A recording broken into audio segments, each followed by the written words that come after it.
What's going on, guys? This is Kaishra. Welcome back. So we're back with another video. So in this video, I'm going to present you guys my Eldlich deck profile that I have used on World Championship Celebration event in the Philippines on Galleria in our country. So I have opted to play the Eldlich because this is the most available deck that I have played in quite some time already, and also I thought that the meta will also revolve on playing Droll and the likes of the Ghost Ogre, Ghost Bell, all of those are relevant hand traps. And also the format in the Philippines is very much secluded towards Tenpai Dragon. So I took the opportunity to play a hard going first deck that will really make the Tenpai players struggle, because I believe that I do have a very solid chance to win the game when they let me go first, considering that they always go second, of course, as a Tenpai Dragon player. So yeah, I went X11 on the tournament and barely missed the opportunity to win the black envelope that is rewarded towards the winners of the WCC event. So yeah, I'm going to present my Eldlich deck profile. So I believe this deck is very budget. You could definitely pick up this deck in OCG in a very minuscule manner. Pretty much $50. Yeah, pretty much that sums up about this deck, or 100 probably. So yeah, we do have three Eldlich. So 3 Eldlich, I wouldn't want to run two of this because Little Knight is a thing in the OCG. So I wouldn't want to risk it. I think it's really ballsy if you are going to play this at 2. But on some matchups, I definitely side out the third copy of my Eldlich. So 3 Eldlich. And next we do have triple Inspector Border. So this is really phenomenal in my build. I definitely won me a lot of games on the tournament, and most of the people doesn't have a clue on how to play around the border. And yeah, it is just really good on this stand build of Eldritch. And next we do have two Shifter. So Shifter for me is really strong into the World Championship format, considering that Yubel won the tournament and Yubel is definitely a deck to beat in the meta game. So Shifter, very good solid card to answer them, and of course the rogue matchups, they will all struggle with Shifter as well. And next we do have two Eldland. I think two Eldland is fine. I don't really think that drawing two copies of Eldland is really good. I think 2 is fine. Next, we do have one Black Awakening. I think one Black Awakening is enough. I didn't opt to play the White Destiny. I just think that I want to have access towards my Eldritch and just set my floodgates and trap cards. And next, our draw power, we have two Extravagance. I think very much played here. Two cards from this Extravagance is really phenomenal, and the chance to able to draw into your floodgates and also your counter traps is really huge on game 2, game 3, where your opponent definitely has knowledge on your card choices and tech options. And next, we do have one Prosperity. So, one Prosperity, only one I think na if I'm going to run Duality, I wouldn't want to run the Prosperity, but I chose the Prosperity over the 3 Duality because I think I want to fit in more trap cards and situational floodgates that we're going to see later on. So yeah, one Prosperity. Next we do have triple Sanguine, of course, standard, mandatory. 3 Sanguine is definitely a must. And next we do have 3 Conquistador. So 3 Conquistador, of course, standard as well on this build. And we do have only one Wakero. I think one Wakero is fine, but there are games that I am looking for the second copy of Wakero. Yeah, sometimes I really miss the second copy of Wakero. But yeah, I just opt to play more proactive trap cards rather than the Golden Land cards. And next we do Golden Land Forever. This is really immense. I have won so many games using this Forever, and definitely a card that will protect your board from getting blown out. And next we do have the Solemn lineup. We have triple Solemn Judgment. Very versatile card. Into this Eldlich can stop normals and the board breakers. And next we do have 3 Strike. Of course, really strong to the meta game.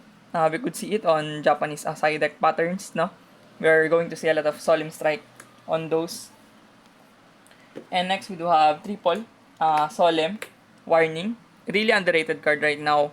I can't stress enough how many people have underrated this card. And I do feel like that Solemn Warning is a card that definitely can snatch victories out of the people because they don't really play around with this card. This is very hard to play around. I think this is one of the most hardest trap cards to play around into the back row. It's definitely a silver bullet on some matchups. And next would be triple power sync stone. So this is really strong. I believe I have also won a lot of games by just resolving the power sync stone.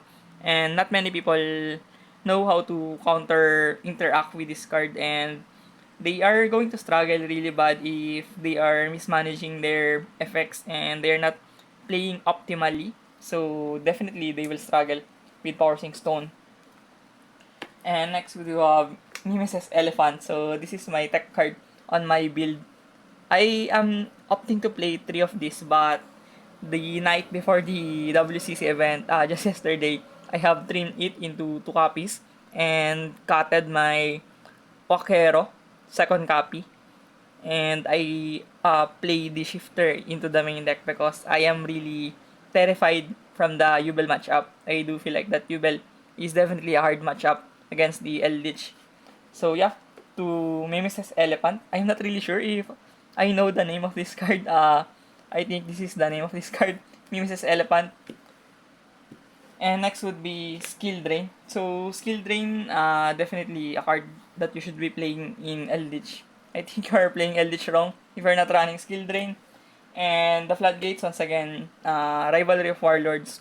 So I use the Nemesis Elephant to sometimes lock my opponent from playing monsters on their field with the Nemesis Elephant declaring attribute and type that you're going to change your monsters from that declaration. So the combo with Mimesis Elephant and Rivalry is definitely top notch. I think I have caught people off guard, and they definitely doesn't have any rooms for improvisation to play around those interaction. So it's really a terrifying situation with the Mimesis Elephant and the likes of Rivalry and Goes and Match, to name a few.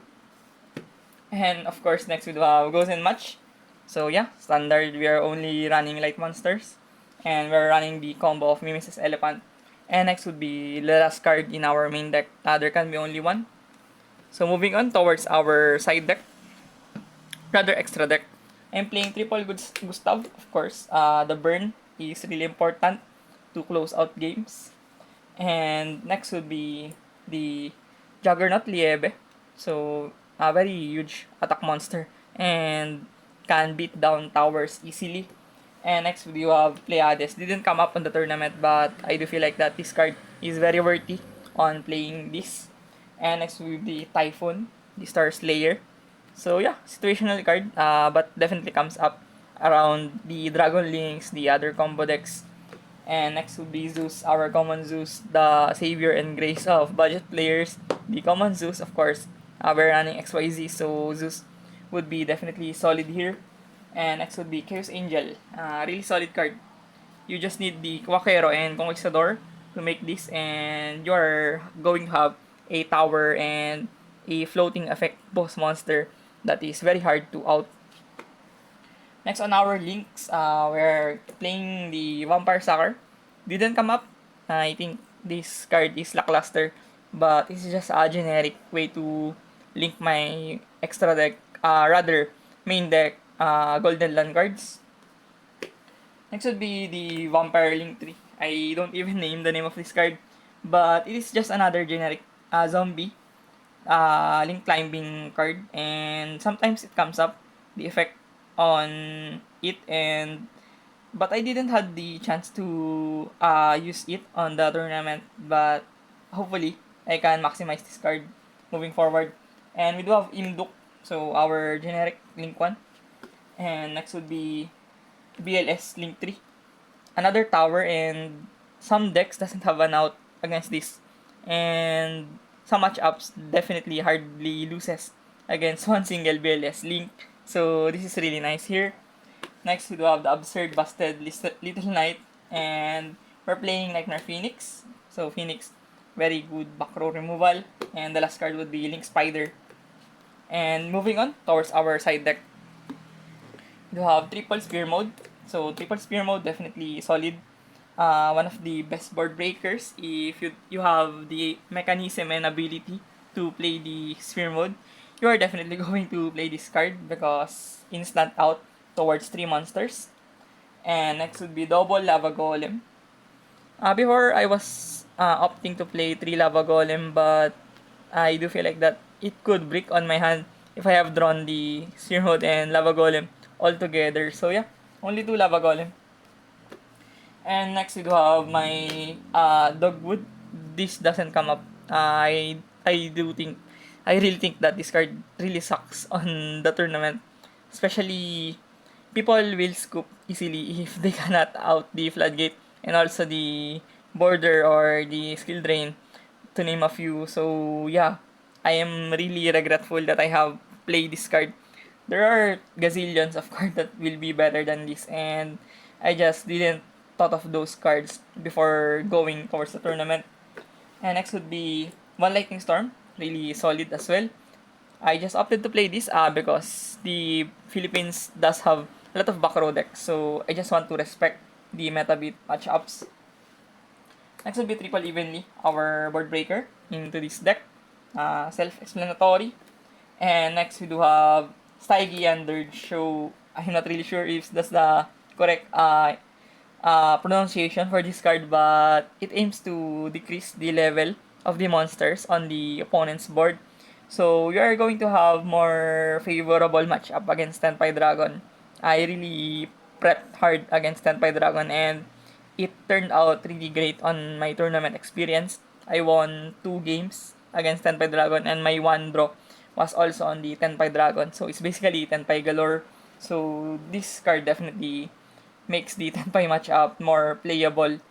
And we do have the Anti-Spell Fragrance. I'm really losing the second copy and third copy of this.